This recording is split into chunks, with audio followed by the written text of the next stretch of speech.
ಬದಲಾಯಿಸುವಂತಹ ಯಾವುದೇ ಔಷಧಗಳಿರ್ತಾವಲ್ಲ ಅವುಗಳನ್ನು ನಾವು ಡ್ರಗ್ಸ್ ಅಂತ ಕರಿತೀವಿ.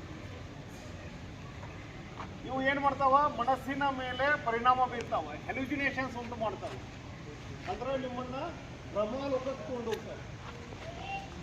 ಅದನ್ನ ಸೇವಿಸಿದಷ್ಟು ಟೈಮು ಅವನು ಯಾರು ಅನ್ನೋದೇ ಗೊತ್ತಿರುವುದಿಲ್ಲ.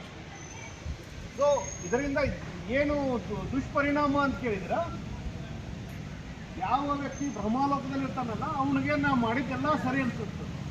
ಅದರಲ್ಲಿ ಅವನು ಏನೇನೋ ಕ್ರೈಮ್ಗಳು ಮಾಡ್ತಾನ, ಏನೇನೋ ತಪ್ಪುಗಳನ್ನು ಮಾಡ್ತಾನ, ಅದೆಲ್ಲವನ್ನು ಸಹಿತ ಏನಕ್ಕವ ಸಮಾಜಕ್ಕೆ ಮಾರಕ ಆಗ್ತವೆ. ಆ ದೃಷ್ಟಿಯಿಂದ ಆಮೇಲೆ ಎರಡನೇದಾಗಿ ಈ ಡ್ರಗ್ಸು ಯಾವುದೂ ಫ್ರೀ ಆಫ್ ಕಾಸ್ಟ್ ಬರುವುದಿಲ್ಲ. ಮೊದಲಿಗೆ ನಿಮಗೆ ಅದರ ಬಗ್ಗೆ ಅದರ ವ್ಯಸನ ಬರೋ ಮಟ್ಟ ಫ್ರೀ ಆಫ್ ಕಾಸ್ಟ್ ಸಿಗ್ಬೋದು. ಒಂದು ಸಾರಿ ವ್ಯಸನಕ್ಕೆ ಒಳಗಾದ್ಮೇಲೆ ಅದನ್ನು ಬಿಡಬೇಕಂದ್ರೆ ಬಿಡೋಕ್ಕಾಗೋದಿಲ್ಲ. ಅದನ್ನು ಬಿಡೋಕ್ಕಾಗೋದಿಲ್ಲ. ಅದರ ಸಲುವಾಗಿ ಒಂದಷ್ಟು ದೇಶಗಳು ಅದನ್ನೇ ವ್ಯವಹಾರ ಮಾಡ್ಕೊಂಡಿದ್ದಾವೆ. ಆ ದೇಶದ ಉತ್ಪನ್ನ ಏನಾಯ್ತು ಅಂದ್ರೆ ಡ್ರಗ್ಸ್.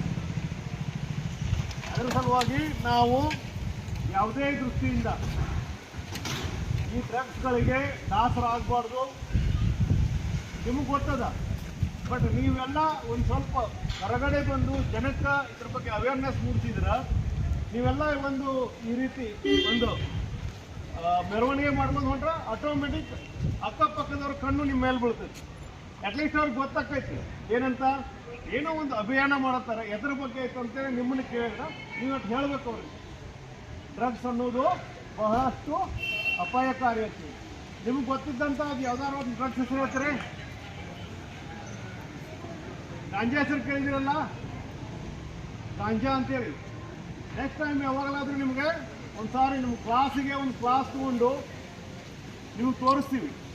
ಅದರದೊಂದು ನನ್ನ ಹತ್ರ ಒಂದು PPT ಐತಿ, ಯಾವ ಡ್ರಗ್ಸು ಹೆಂಗೆ ತಯಾರು ಮಾಡ್ತಾರೆ, ಏನಿರ್ತದೆ ಅನ್ನೋದ್ರ ಬಗ್ಗೆ ಒಂದು ಸಾರಿ ಬೇಕಾದ್ರೆ PPTಯನ್ನು ತೋರಿಸ್ತೀವಿ. ಓಕೆ, ಒಂದು ಹೋಗಿ ಬರೋಣ, ಒಂದು ಮೆರವಣಿಗೆ.